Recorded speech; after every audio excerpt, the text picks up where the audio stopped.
தருமபுரி மாவட்டம் அரூரில் இந்திய கூட்டணியில் அங்கம் வகிக்கும் கொங்குநாடு மக்கள் தேசிய கட்சியின் தலைவர் ஈஸ்வரன் தருமபுரி மக்களவைத் தொகுதி திமுக வேட்பாளர் வழக்கறிஞர் ஆ மணியை ஆதரித்து பொதுக்கூட்டத்தில் வாக்கு சேகரித்து பரப்புரை மேற்கொண்டார். பரப்புரையின் போது தேர்தலுக்கு பிறகு எடப்பாடி பழனிசாமி மோடியை ஆதரிக்கப் போகிறார் என்றும், தமிழகத்தின் வளர்ச்சியில் அதிமுகவும் திமுகவும் மாறி மாறி ஆட்சி செய்தாலும் தமிழகத்தை வளர்ச்சி பாதையில் மேலே கொண்டு வந்த தமிழ்நாட்டை மோடி திட்டமிட்டு கீழே தள்ள பார்க்கிறார். இப்படிப்பட்ட மோடியை வீழ்த்த அதற்கு அதிமுக தொண்டர்கள் நம்மோடு கைகோர்க்க வேண்டாமா என அரூரில் நடந்த தேர்தல் பரப்புரை பொதுக்கூட்டத்தில் பரப்புரை மேற்கொண்டார். தருமபுரியிலிருந்து ரிப்போர்ட்டர் சீனிவாசன்.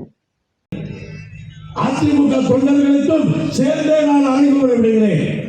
தமிழ்நாட்டை வளர்த்துவதற்கு அதிமுகவும் கஷ்டப்பட்டிருக்கிறது, திமுகவும் கஷ்டப்பட்டிருக்கிறது.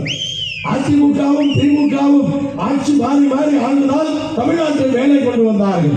ஆனால் மேலே கொண்டு வந்த தமிழ்நாட்டை கீழே இழுத்து தள்ளுவதற்கு மோடி இன்றைக்கு திட்டம் போட்டு செயல்படுகிறார். அப்படிப்பட்ட மோடியை வீழ்த்துவதற்கு அதிமுக தொண்டர்கள் நம்மோடு கைகோர்க்க வேண்டாமா? இந்த தேர்தலை பொறுத்தவரை அதிமுக தொண்டர்கள் மோடிக்கு எதிராக இருக்கிறார்கள்.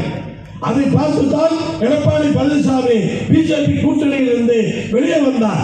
ஆனால் வெளியே வந்தாரா? நடிக்கிறார்.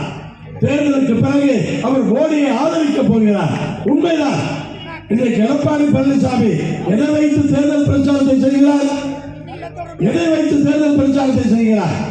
ஒன்னா மோடி அவர்கள் அங்கே 10 ஆண்டுகளாக இந்த நாட்டை சீரழித்தார் என்று அவரை வீழ்த்துவதற்கு வர வேண்டும், அல்லது 10 ஆண்டுகளாக மோடி சிறப்பாக செய்தார் என்று அவரை ஆதரிக்க வேண்டும். நீங்கள் எதை வச்சு இந்த தேர்தலை சந்திக்கிறீர்கள்? இத்தனை பிரச்சாரம் செய்கிறீர்களே, என்ன நோக்கம்? எந்த நோக்கமும் இல்லாமல் அவர் செய்கிறார். காரணம், தேர்தலுக்கு பிறகு அவர் மோடியை ஆதரிக்கப் போகிறார்.